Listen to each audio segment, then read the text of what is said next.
Welcome in, everybody, to Fantasy Pros. This is the Fantasy Football Podcast. It is me, Joey P, Joe Pisapia, and it's week 10. Can you believe it? We made it to double digits. I'm so proud of you. Welcome, everybody. With me, as always, for the Waiver Wire Podcast, my patty cakes, Pat Fitzmaurice, and Dbro, Derek Brown, the king of pros. Now, keep in mind, too, both these guys are limping into week 10. Before the show here today, Pat Fitzmaurice tried to recreate the Saquon Barkley leap. It did not go well. And the reason why Derek Brown is wearing his hat today is because he tried to stand on his head like Amon-Ra St. Brown. That also did not Drake go London. well. Or Drake London. Either did not go well. So the guys are kind of limping into week 10. We've got teams on buys this week too, just to kind of run through everything for you. We're going to try to get those players in your lineups, as always, that we need to be successful as we go on. Green Bay, the Browns, the Raiders, and the Seahawks all on buys this week. So if your teams have a lot of those players on them, it's time to get the work. And listen, more injuries continue to befall us, so we really need to dig deep. And some of these names might make you turn your head a little bit today, but that's okay. You might have to turn them into startable players in week 10. Before we get going here, we are giving away the large Trophy Smack Wall Smack. It's done. It's over. You missed your chance. We told you to subscribe. We told you to comment. The winner is Air Jeff. Air Jeff, you are the big winner, so please get in touch with us over at customer support at mailbag@fantasypros.com with your mailing address, proof of your subscription to Fantasy Pros YouTube channel, and we'll get that shipped out to you right away. Again, that's Air Jeff. Congratulations. You've won the Trophy Smack Wall Smack, but now it's time for a new giveaway, the Trophy Smack 36-inch gold column fantasy football trophy. We've partnered with Trophy Smack to give away something truly legendary this week, the stunning 36 inches of gold, the column fantasy football trophy. This can be yours. It's a symbol of your fantasy football excellence, and it's from Trophy Smack. It's designed to make winning year after year the goal of everyone in your league. And to enter, again, all you have to do, subscribe to the channel, drop your comments below, ring the bell till it goes ding. It's as easy as that. And our latest Trophy Smack giveaway can be yours, the gold column fantasy football trophy. All right, let's start with the waiver wire ad of the week. And, we've been here before, and then we've dropped him, and now we're going to have to add him again because this is the tale of 2024, gentlemen. It's Quentin Johnston of the Chargers. A big day for him, 4 catches, 118, and a touchdown. So a big day for him. Pat, this happens sometimes where we pick up a guy, we hope for the best, injuries, issues, things happen, bye weeks, we have to make drops. We talked about why we had to drop Quentin Johnston, and now it looks like he might be back on the table, at least in the short term, because of these bye weeks. I think that is the thing we're trying to drive home. It's not so much that this is the perfect claim, so much as it's a useful claim for the situation we're going to run into between weeks 10 and then 12 and 14, which are very heavy bye weeks upon us. Yeah, I know I was cruising along in one league with a wide receiver core of A.J. Brown, Mike Evans, Stephon Diggs, and Deontay Johnson. That went up in a puff of smoke. So Quentin Johnston had been available early in the season. Someone picked him up. Someone dropped him. I'm going to be pursuing Quentin Johnston this week. And look, there are blemishes here. QJ has not seen more than 6 targets in any game this season, and the issues with the unreliable hands could always pop up again. But he does have 4 touchdowns in 6 games this season, and he has missed parts of a couple of those games. Just had his first 100-yard game of his career. Big and athletic, seems to have a knack for big plays, and he's tied to a good quarterback. And all of a sudden, Joe, after the Chargers were extremely run-heavy and conservative early in the season, Justin Herbert has averaged 303 yards a game over his last 3 outings. So they're starting to open up the offense just a little bit, and maybe that bodes well for QJ, the big playmaker in their passing game. All right, Dbro, when it comes to Quentin Johnston, this is actually a guy that I had to stream in 2 leagues yesterday. He was available on the waiver wire, and I picked him up, hope for the best. Now, in the big touchdown play, just to be clear, there was definitely a miscommunication there by that Cleveland secondary. They did not pick him up properly. He broke loose, but it's that big playability with Quentin Johnston that we saw when he played in college that he had, and now we're seeing some at least flashes of it now on the NFL level. Again, not a perfect waiver wire ad of the week, but one, when you look at the landscape here, we got CeeDee Lamb on an injury. We've got DK Metcalf, who's been out, and now he's on a bye. We're missing all the Packers wide receivers this week. We're missing Tillman. We're missing a lot of these guys that we've been kind of relying on the last 6 weeks. Now we have to look ahead for some bodies, and it feels like you could possibly do worse than Quentin Johnston. Oh, you could do a lot worse, Joe. I mean, yeah, we I think the last thing that Pat said there about the passing volume for the Bolts trickling up, and that probably that coincides with Justin Herbert is finally healthy for the first time in the season over the last few weeks. So them leaning into the passing game, and if you look at J.K. Dobbins' tackle breaking numbers, they're kind of like falling off a little bit. So I think the team is trying to, one, protect Dobbins, and two, lean into Herbert with him finally being healthy. But the thing about QJ is it's not only just the big playability. It's not only that he has stepped up and maybe, I mean, look, you can call him the number one option in that passing attack, or he's fighting Lad McConkey on a weekly basis for that. But the matchups upcoming are good for him. Like Tennessee, if they don't have L'Jarius Sneed this week, okay, wheels up. Cincinnati, Baltimore, those secondaries that we're worried about. Down the stretch after that, okay, fine. He gets Atlanta, good matchup. KC, we're worried about that. But then Tampa Bay, Denver, and New England, there are much more advantageous matchups on Quentin Johnston's rest of season schedule than there are worrisome ones. There's a lot to like here for QJ. I think that people need to be bidding. I think the bidding starts at 5 to 6%, and I'm willing to go up to 10 to 12%, depending on, like, if you're looking at a team like Pat's and you're like, I don't even know who I'm starting a wide receiver. Then yes, you need to be bidding 10 to 12% on him this week. But am I too aggressive here, guys? I don't think so, considering how many buys we've got coming up too. I mean, again, the buy-apocalypse weeks are pretty far, in the distance we think, but really they're not. They're going to be here sooner than later. And by the time we get there, Pat, I guess my point is, how many other options are going to be out there that you really think are going to be more viable than Quentin Johnston on those basis of some of the matchups that Derek just laid out for us? So I think that's where we're all at, Pat, right? I think that's our feeling. Yeah. I mean, and look, we know that you are not going to typically get top 25, top 30 wide receivers off waivers. That just doesn't happen. You are looking for guys who are involved in the offense, or in the case of Quentin Johnston, guys who can sort of make your week with one big play. And he's been making a lot of big plays. So even though the target counts have not consistently been there, his ability to sort of make his weekly fantasy quota with just one play is enticing. Well, and Joey, you talked about the buy-apocalypse in week 12 coming up, which, just to throw it out there for people, the Falcons, the Bills, the Bengals, the Saints, the Jets, and the Jaguars are all on bye. That happens to be the week that QJ gets the Ravens. There you go. I got a couple dynasty shares of QJ too that I feel like might be just slowly coming back to life a little. So fingers crossed. Never see. All right, let's get to the running backs here. Before we do, just a quick reminder as well. The NFL season is going to continue to roll along, and you're going to see some of the contenders separating from the pack. And the one thing that hasn't changed this season is DraftKings Sportsbook, an official sports betting partner of the NFL, is the number one place to bet touchdowns. So whether it's a fade to the corner of the end zone or Derrick Henry running somebody over, as he always does, to his path to the goal line, DK is the place you need to be to bet those TDs. So score big with DraftKings Sportsbook, the number one place to bet touchdowns. Download the DraftKings Sportsbook app. Use the promo code FantasyPros. That's promo code FantasyPros. And new customers, you get $150 in bonus bets if your bet wins when you bet just $5. That's pretty easy right there. Only on DraftKings. The crown is yours. Okay, gentlemen, let's talk about some of these running backs. The cupboard is a little bare, dare I say, for running backs. I think there's some traps. We're going to get to them in a second.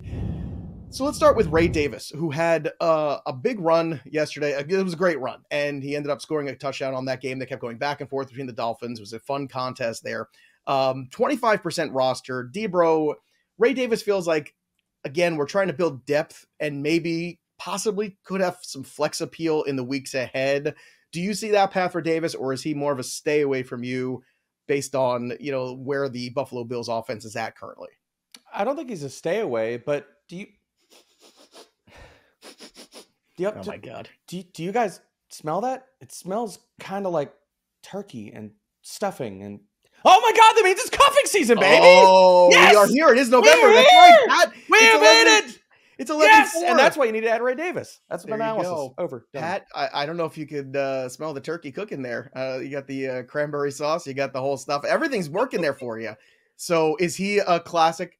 Yeah, Dbro is Thanksgiving. Dbro's like my mom. Like the planning for Thanksgiving starts like a month or two in advance. I was terrified to know where that was going. I didn't know where that was going. I was so engaged to find out, but I didn't know. Parents, older, because he hung it out there in the ether for a couple seconds where Dbro's like my mom, ... And I was just like, oh no. Well, older parents live for the holidays and they want to start them like 2 months ahead of time. So Dbro's kind of giving me that same vibe. Yeah, I am into Ray Davis because he is a talented, versatile young running back playing in a dynamic offense. He has run catch ability. And right now we're just waiting for the workload to increase. And maybe it never will if James Cook stays healthy. Maybe it's always sort of this workload that you can't count on for enough like viability to even flex him. Like, I don't think we can argue that Ray Davis is standalone value right now, but just one little ankle tweak is all it takes for that standalone value to all of a sudden turn into a player you want to have in your lineup. All right, there you go. So Ray Davis on the board there. Let's talk about another guy who kind of fits that same mold, Justice Hill, who does work a little bit in that passing game from time to time too, especially in the red zone. Like, you see these moments this year where Justice Hill, kind of gets those little passes out in the flat. Next thing you know, he's in the end zone. Pat, is Justice Hill another one of these guys that might have some flex appeal in the weeks ahead? Yeah, I mean, more of a handcuff. He occasionally pops off for standalone value. The only problem is it's really hard to predict when you're going to get a Justice Hill 5-catch, 6-catch game. Mm-hmm. All right, so there you go. The two guys that have some value there: Ray Davis, 25% rostered; Justice Hill, 33% rostered. Anything to add on Hill, Dbro, real quick, before we move on for the Baltimore Ravens? No, I mean, really the only thing for Hill is look at any games that you think the Ravens would be trailing or its competitive game script. If those are narratives that you can write, like, those are the weeks that he's probably got the best the best standalone value. So looking forward to their schedule, like if you're struggling, they get the Eagles upcoming, they get the Texans upcoming. Those are the games to where I would look at if you need Justice Hill as a flex starter. That those would be it. Now, there's two guys on the waiver wire at RB that had some moments or at least got some buzz over the weekend. One is Julius Chestnut, who's 9% rostered of the Tennessee Titans. Some fear about the health of, obviously, Tajay Spears, and then the fear of Tony Pollard's health. Now, Pollard ended up playing. Chestnut did work a little bit. His name is fun to say, I'm not going to lie, Julius Chestnut. And it is the holidays, Pat. So this is another player, too, that seems appropriate for your kind of style. And then Emari Demercado, a blast from the past, who's like 1% rostered, 0% rostered, with good reason. Simply because the Bears just don't play prevent defense very well. Maybe that's just their problem at the end of the day. I don't know. But I'm looking at these two guys, and to me, this is a waste of fab. I'm not going near them. Pat, do you agree that these two guys feel more like traps than they feel like any kind of investment? I do agree with you, Joe. Not only do they have workhorses in front of them, with Chestnut having Pollard in front of him, Demercado having James Conner in front of him, they also have good young RB prospects ahead of them with Tajay Spears, Trey Benson. I know Tajay isn't healthy, but I don't think he's going to be out too much longer. So, barring some sort of injury to Pollard this week and Chestnut all of a sudden being forced into action, I don't see really any value for either of those guys. The only thing that would change the dynamic for me at all would be a Pollard trade. Like, if Pollard got dealt, then Chestnut all of a sudden becomes interesting if they thought Spears was there. But again, we're, less than 24 hours basically away from that. So I don't know if that's going to be the case there. We'll see what happens there. Do you agree, Dbro, that these guys feel more like traps? Yep, absolutely. Okay. Don't waste the fab. Don't waste the fab. Now, I want to talk about Devin Singletary because this is a player too. Yesterday on the stream, Pat was very pro Tracy starting him. And look, Tracy, we all agree, is the better talent, the future of running back, hopefully, for the New York Giants. We don't know who the future of quarterback is for the Giants. That is a tale that is yet to unfold. But in the meantime, I see a lot of people having Devin Singletary and a lot of people asking, do I drop him? I say no, as long as you can handle the buys. But if you have to pick up, some more depth at wide receiver, or, if Devin Singletary is your fifth running back or something on your roster, would you be dropping Singletary, or are you holding him no matter what, based upon just the principle about this time of year having those backup RBs on that roster, Dbro? I mean, he's just throw him into the stuffing and cuffing conversation. Okay. That's where he's at right now. I mean, he would be a plug and play RB2 workhorse if anything happens to Tracy. This is Tracy's backfield now. So if we're going to say, okay, we need to pick up Ray Davis, then we need to be holding Devin Singletary. That's as easy it is for me. Pat, do you agree? Agree. Not an unconditional hold. It's Tyrone Tracy's backfield. I know week 9 was not a spectacular one for Tyrone Tracy, Joe. We told a lot of people to start him yesterday. Didn't quite work out. Not a bad rushing day. A few catches. We you're talking about. It was mostly me. I'm just. I would have been in on that. Matchup's fantastic. It just didn't run. The matchup was good. It was. It's but just the Giants and the Giants. Yeah. So, but anyway, the Giants have turned that backfield over to their talented, versatile rookie. That is his show, and Singletary is a straight backup now. It was really Tillman that I thought about, I feel like, yesterday. Because I was like, this is the last time with Tillman I feel like is really good. Then you have the bye, and then after that, as Derek kind of put doom and gloom on us, they get the Steelers twice and the Broncos. I was like, all these corner matchups that really suck. It wasn't looking good for a while, Joe, but came through late. Garbage time Jameis came back, baby. Oh my God. Garbage time Jameis. And you knew it was coming anyway, but like watching him throw those picks yesterday, it was just unbelievable. It's just him and Joe Flacco. I mean, turn back into pumpkins. You hate to see it. This is what happens while Halloween's over, I guess. So there you go. We're on to the next holiday. Before we get to the wide receivers, I want to talk to all the guys out there about something that, maybe people don't like to talk about. Look, if you have low testosterone, and you got to realize it affects about 30% of adult men in America. You're not alone. And if you're feeling the drag or fatigue or noticing a dip in muscle mass or sensing a slump in libido, if so, it's time to get your testosterone levels checked. And if you have low T, Kysotrex is an FDA-approved pill that's changing the game in testosterone replacement therapy. In fact, Kysotrex restored testosterone levels in 9 out of 10 clinical study participants, and its unique formulation bypasses the liver to avoid any liver damage. It's time to break free from injections, pellets, and gels. Choose Kysotrex and take a step towards being the hero of your life again. To see if you qualify, visit Kysotrex.com to take the low T quiz. It's very simple. You can take it today. That's KYZATREX.com. Again, Kysotrex.com. Take the quiz and see if you can get back to being the best version of you. Let's get to the best versions of wide receivers. Let's talk about the Carolina Panthers wide receivers. I did not have this on my bingo card that we'd be here, but alas, here we are. The Carolina Panthers actually got a W against your New Orleans Saints yesterday, Dbro. Was that the lowest of the low? Like, this is it, right? Doesn't get much worse than that? Nope. Right? But today is a better day, boys. Dennis Allen is no longer the head coach of the Saints, and I'm a happy man right now. There you go. There you go. So on top of all of that, you do have a good matchup here against the Giants next week. I mean, certainly the Giants, I think, defensively have some players, but at the same time, offensively are going to continue to give you chances to score. So there's two guys I want to talk about. Xavier Legette, 48% rostered, and then Jalen Coker, only 17% rostered.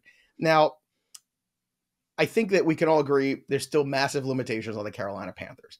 Yep. But with the schedule we've got ahead, with all the wide receivers that are going to be missing, I think these guys are both worth bids. How do we approach both of these guys, right? So Legette already 50% gone. How aggressive do you want to be on him? And then Coker, I know this is somebody, Derek, that you already had on your radar a week ago. I did listen to you, even though I gave you crap about it, and I picked him up in a couple deeper leagues, and I was glad that I did. So where are you with these two guys? How aggressive should people be on these Carolina Panthers wide receivers? 4 to 5% for Legette. He has had almost a 21% target share over the last 2 weeks. He's kind of threading the needle. The touchdowns have saved him over the last 2 weeks. But again, you talked about the matchup, Joe.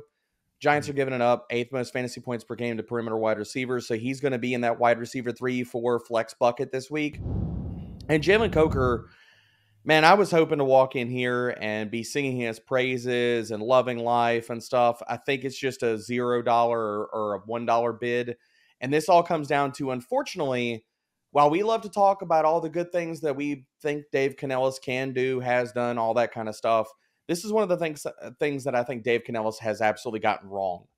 Jalen Coker goes out last week, has a fantastic game, and he plays 69% of the snaps, and you reward said player by dropping his snap count to 45%, and we're playing the damn Jonathan Mingo show again.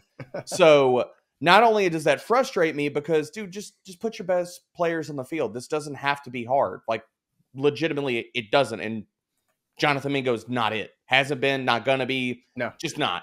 So Coker, it's the snap concerns. I think people should roster him, but he's definitely not the priority pickup that I was hoping he was going to be, walking into week 10. All right, Pat, looking at the schedule for these guys, they have the Giants and the bye. Then KC, that's a tough matchup. And then the Tampa and Philly secondaries, and we'll see whatever Dallas's looks like by the time we get to week 15. God only knows. Arizona Cardinals and then Tampa again. So 2 more games against Tampa, a team that's given up a lot of receiving yards. And I know it's only Bryce Young, but is there any hope for these 2 guys to have some fantasy viability going forward? There is. There's limited interest in Coker for me simply because of what Dbro mentioned with, sort of sharing snaps with Jonathan Mingo. And let's face it, he's an undrafted free agent, even though he's a good undrafted free agent. I'm more interested in the first round pick, Xavier Legette, and his freaky athleticism. Did injure his hand yesterday. Apparently that's a minor thing, but the only problem, Joe, is even though they have a favorable matchup against the Giants this week, you have to imagine that when DraftKings sets the passing yardage player prop for Bryce Young, it's probably going to be around 190 yards.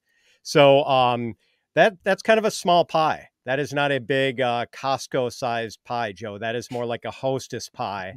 And that's what Xavier Legette is vying for.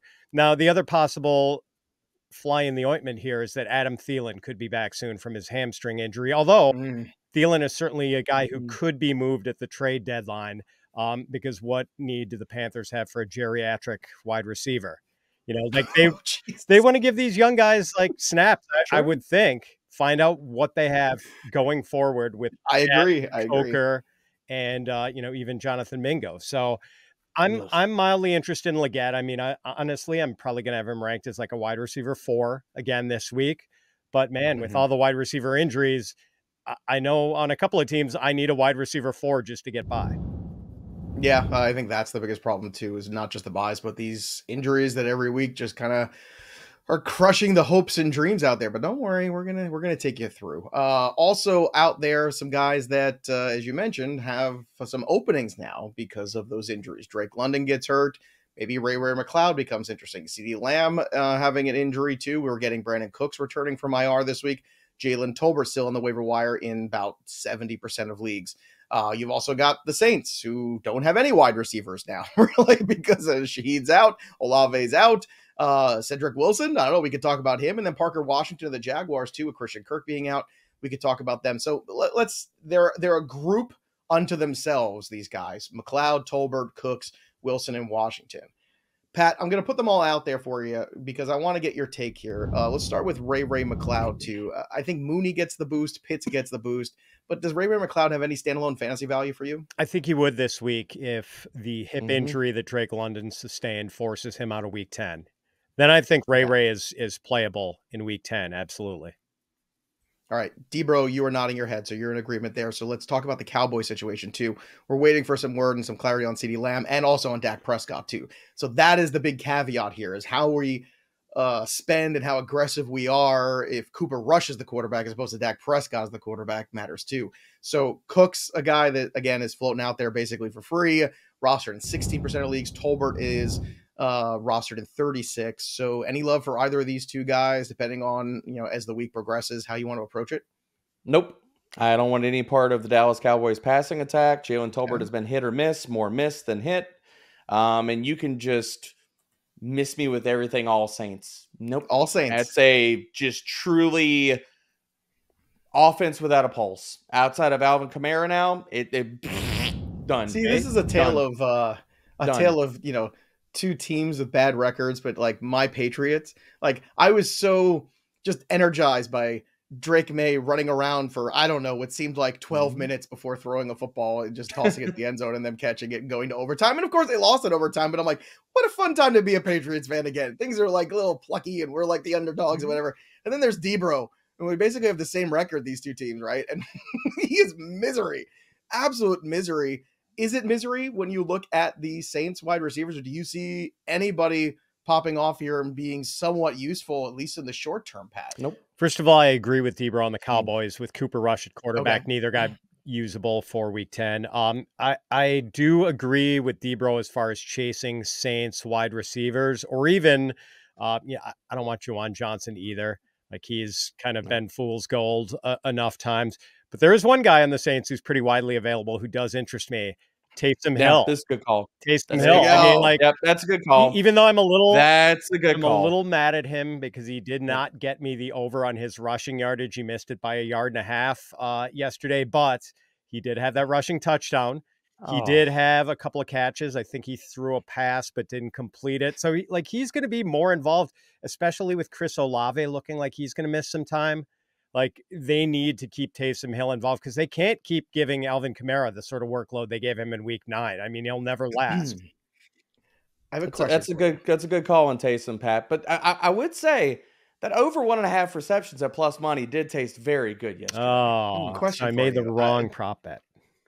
Based on what that looks like, who has more value going forward in Superflex? Taysom Hill, who qualifies a quarterback in some leagues, or Derek Carr? Taysom. Oh, in Superflex? No. Come on. No. Well, I'm just saying, if Taysom Hill scores a rushing touchdown and continues to do some other things there, looking at the wide receiver core and what's available to Derek Carr, I mean, what's the floor there? 12 points a week? If he doesn't get into the end zone, the floor is like 3. That's the problem. The floor is lava for the Saints, period. I just thought it was a fun question. Let's talk about Parker Washington, the last guy on this list. Now, to pull the curtain back, our good friend Andrew Erickson was very much in the Parker Washington. You two guys were not very nice to Andrew. I want a public apology. You guys said, no more Parker Washington. We don't want to hear it. And now all of a sudden, everybody wants to talk about Parker Washington. Pat, apologize to Andrew. Go ahead. This is your chance. I'm not quite ready to apologize to Mr. Erickson. I mean, like, I'll split the difference. I'll apologize because I'm the one that's pumping him up and added him to the show sheet this morning. All right, so let's go with the downside. Let's have Pat do the downside first, and then we'll get to the cockeyed optimism of Derek Brown. All right. So to me, Parker Washington is a third wheel at best in a low octane passing offense. He's behind Brian Thomas and Evan Engram. Gabe Davis is going to be back soon, which probably pushes Parker Washington to number 4. And the upcoming schedule isn't especially favorable. They get Minnesota this week, then Detroit, which is a neutral matchup at best, then a bye week. So I'm not interested in pursuing Parker Washington. All right, Dbro, let's try to have a different outlook here. What's a different take on Parker Washington? I think he's the best point per dollar guy you can pick up off the waiver wire this week, considering the next 2 matchups that he has. Because the next 2 matchups that he has for slot wide receivers are quietly freaking amazing. He does get Minnesota, then he gets the Lions. Quietly, Minnesota has given up the 3rd most fantasy points per game to opposing slot wide receivers. And Detroit leads the freaking league in receiving yards per game and fantasy points per game allowed to slot wide receivers. We just saw Jaden Reed. Wasn't I talking all week, this past week, Joe, about Jaden Reed is going to crush, and this was the bounce back game? The Lions cannot cover the slot. So, as well as I was encouraged what I saw out of Parker Washington, and this is why I'm willing to own the L. I'm sorry, Andrew. I was not familiar with your waiver wire game. Earning a 19.3 target share last week, which is 2nd on the team, and he was 2nd on the team in receiving yards, despite Philly has become, I know a lot of people are misconstruing what they think about like slot wide receivers versus the Eagles. The season long numbers tell you and paint you a picture of starting all the slot guys versus the Eagles. If you look at the recency since they put Cooper DeJean as their starting nickel, he has been lights out. So seeing that type of usage and seeing Parker Watt, I know it wasn't a big box score, but in the context of how bad the Jaguars passing attack was, context of the matchup and the 2 matchups that he's staring at in the next 2 weeks, yeah, I really like Parker Washington. All right, let's talk about Demarcus Robinson for a second, because this is a guy a couple weeks ago we wanted to drop. We were just overdone. Kupp is back. Puka's back. Okay. But it's been so bizarre because he has 4 touchdowns in the last 2 games since those guys have been back. He had 1 touchdown in the first 6 games that he played when he had basically his full run of the wide receiver core. I can't explain this except for the fact that, crazy things happen. It's the NFL. Dbro, is Demarcus Robinson worth re-adding to rosters? I feel like we're right back again at the top of the show with Quentin Johnston, but I don't know. This one's a tougher sell for me for some reason. Yeah, Joe, I don't think Demarcus Robinson is really worth a pickup, man. I mean, looking at the upcoming schedule, you could talk me into, okay, maybe flex viability in deep leagues in week 11 versus the Patriots, but After that, I mean, sure, he gets New Orleans Saints in 13, but 12, it's the Eagles. Then he gets Buffalo, 49ers, the Jets. There's some interlaced matchups in there where you can consider him if you are in dire straits. But the pushback against that is he's probably going to be kicked back to the waiver wire if he sucks this week if somebody picks him up. So it's fine. Pat, do you agree? Demarcus Robinson, maybe a little trappy. I know it's been really good the last 2 weeks. Like maybe that first week you kind of roll your eyes and ignore, but then after 2 weeks, people go, okay, maybe I need to invest. Where are you at? We couldn't count on him with Cooper Kupp and Puka Nacua out. Now those guys are back and we're buying into Demarcus Robinson. No, thank you. I agree. All right, good. Another trap. All right. How about can I interest both of you in a guy that scored a touchdown in every single one of his last 4 games? You guys interested in that? You like that player? You want him? Because he plays for a team that is also one of the worst teams in football, too. I'm just saying, do you want a player that goes out there every single week and scores a touchdown?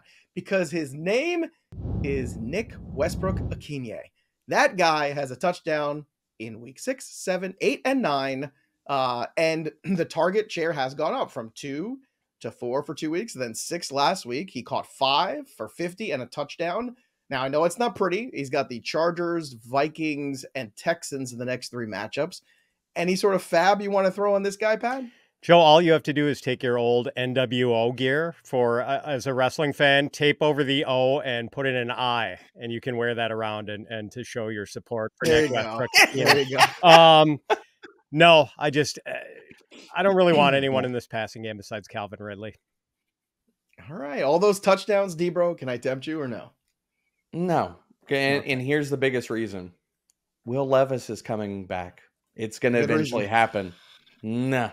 Well, I'll tell you what. I'd rather have him than Calvin Ridley the rest of season. There, I said it. I just none. Neither. All right. What about Gabe Davis? Are we dropping him? Is that a way to make some room for guys like Legette or Parker Washington, Dbro? Yep. Bye-bye, Gabe. Right. Good with that, Pat? Another guy we can jettison or no? Yeah, just a big play only guy who has not been giving us any big plays, so he can go. There you have it, everybody. All right, let's get to the streamers for week 10. Now we're going to start hitting the road here with the rubber. So, Fitzy, give us a quarterback you feel good about in week 10 streaming. Yeah, the aforementioned Justin Herbert, who, again, has averaged 303 passing yards over his last 3 games with at least 279 yards in each of those games. 2 TD passes in each of his last 2. Seems like, as Dbro mentioned earlier, he's healthy again, and their offense, their passing game is picking back up. All right, so Herbert for you. Dbro, who do you want to play this week? Close your ears, Joey. Step away from the mic. I don't have good things that you want to hear. Pat, I'll just talk to you on this one. It's Aaron Rodgers versus the Arizona Cardinals. Look, the Cardinals cannot stop anybody. I understand how bad Aaron Rodgers has been. I'm not even going to tell you, glorious hope and stuff versus the Texans, man. Like, this just comes down to the greatest catch of the year to get that touchdown for Garrett Wilson. It was another good ball on a go route to Devontae Adams. I'm not the biggest Aaron Rodgers fan, but at least we got to give him his flowers on that. That was a good ball. There's a couple balls that should have been picked off. Good matchup. I want to take you to task on this one because Caleb Williams did not look great against Arizona yesterday. I just want to point that out. Caleb's had a lot of teams he hasn't looked great versus. That doesn't mean nothing. 6 sacks for the Cardinals. They the Bears somehow managed to make the Arizona Cardinals look like the Lawrence Taylor Giants of the mid to late 80s. Well, Aaron Rodgers is not exactly mobile in that pocket anymore. Like, he's not exactly moving around like he used to either. So, all right, so fine. Aaron Rodgers, you want to stream him? What about tight end? Who do you want to stream this week at tight end, Dbro?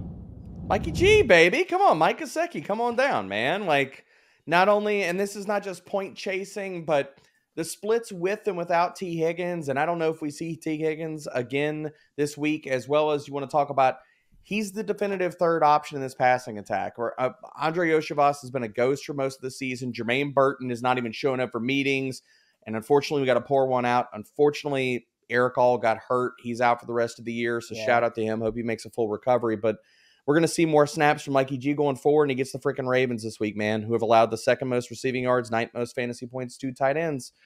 Saddle up. All right. Give me a tight end that you want to stream in week 10. Pat. Yeah. So Gesicki would have been my choice, by the way, too, even though, and even though All's out, it seems like the Bengals are destined to get other tight ends involved no matter what. Blocking tight end Drew Sample had like 3 or 4 targets yesterday. I couldn't believe that one. But there's another pretty good play here, and it's Jonnu Smith, who has seen 5 or more targets in 4 straight games. He's averaging 56 yards a game over that span. Gets a Week 10 matchup against the Rams, who really give it up to tight ends. Okay, let's go now a little deeper here into the defenses. Fitzy, who do you want to go stream at defense this week? The Lions are a top 10 fantasy defense, and I'm willing to go like $3 or $4 on the Lions if I'm streaming this week because they have a really nice run of schedule coming up. They get Houston first, and Houston's offensive line has completely collapsed. Like, they are getting overrun. And CJ Stroud has been taking a ton of sacks ever since the Green Bay game 3 weeks ago. Then they get the Jaguars. After that, a great matchup. And then the Colts with the very interception-prone Joe Flacco. And by the way, the easiest player prop on the board for this week, Joe Flacco over half an interception. Unfortunately, it was minus 145. So, let's go for 2 then. Didn't have. Let's go. I wanted to go with 2 DraftKings, but not alt lines. Alt lines. What's the alt lines on the Flacco? Is there a combo for him and Winston that I could bet together? Because I'm in on that. I'm willing to put my mortgage payment, your mortgage payments on the line for that going in the over. Man. It's good stuff. But I can't, and Winston's on a bye, and I would still take it for the over on the combo. So you can parlay them together. They're just minus 400. Sorry. There you go. All right, give me a defense you want to stream in this Week 10. Man, it's gonna be the Rams. I don't think that people really understand how good they've been as a pass rush. Quietly second in pressure rate and first in hurry rate. And we know that when you get after Tua, he can fold. So I like the Rams here. And some picks yesterday too. Could have been more picks also. One that was dropped, another INT that was right in his hands. It could have been, could have been another game turner there. All right, let's go to the kickers here, Dbro. Give me the kicker to throw out there for Week 10. That's Will Reichard going against Jaguars. I think they're going to be in the red zone. If they, stall out in the red zone, lots of field goal opportunities. Fitzy, a kicker for Week 10. Will Reichard's perfect streak went down in flames last night. Wow.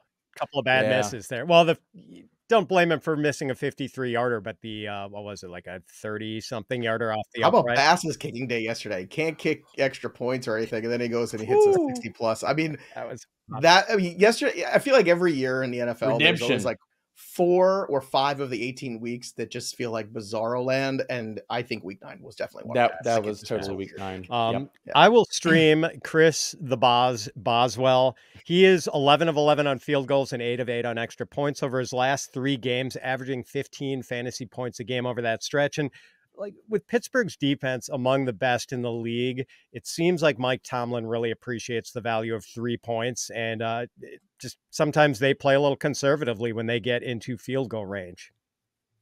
All right, let's get to the top 5 waiver wire ads for the week. Dbro, why don't you start us off?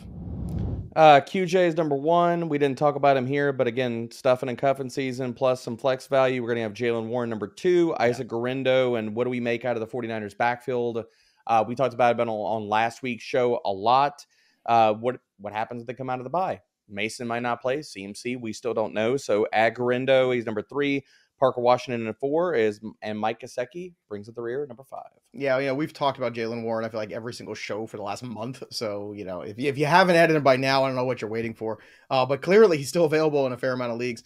Fitzy, how about you? What are your top 5 ads for the week? Jalen Warren is at the top, and we didn't talk about him. We talked about him at length last week, but the great thing is he wasn't added in a lot of places because he was on bye and people needed immediate help. So Jalen Warren is still out there in the majority of Yahoo leagues. 60% of leagues available in Sleeper too. I was just looking. Yeah. So I think Warren is a very playable running back right away. So that's valuable. Quentin Johnston, number 2. Isaac Guerendo, agree. We don't know the injury status yet of CMC and Mason. And even if CMC does come back, he's not going to get 25 carries in his first game back.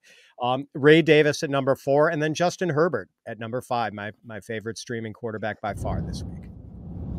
There you have it, everybody. That's the waiver wire for Week 10. For more, go to FantasyPros.com. Check out the waiver wire ranks and the articles that are up there that everybody's put together. All that hard work as always. And of course, don't forget to subscribe to the YouTube channel and drop your comments below so you can win some free stuff and ring that bell till it goes ding for notifications so you never miss a podcast, a stream, or a video here at Fantasy Pros. We are in double digits. Let's go, baby. It's Week 10 in the NFL. That'll do it for us. But the story of the game goes on. For Dbro and, of course, Patty Cakes, Pat Fitzmaurice, I'm Joey P. We'll We'll see you next time, kids.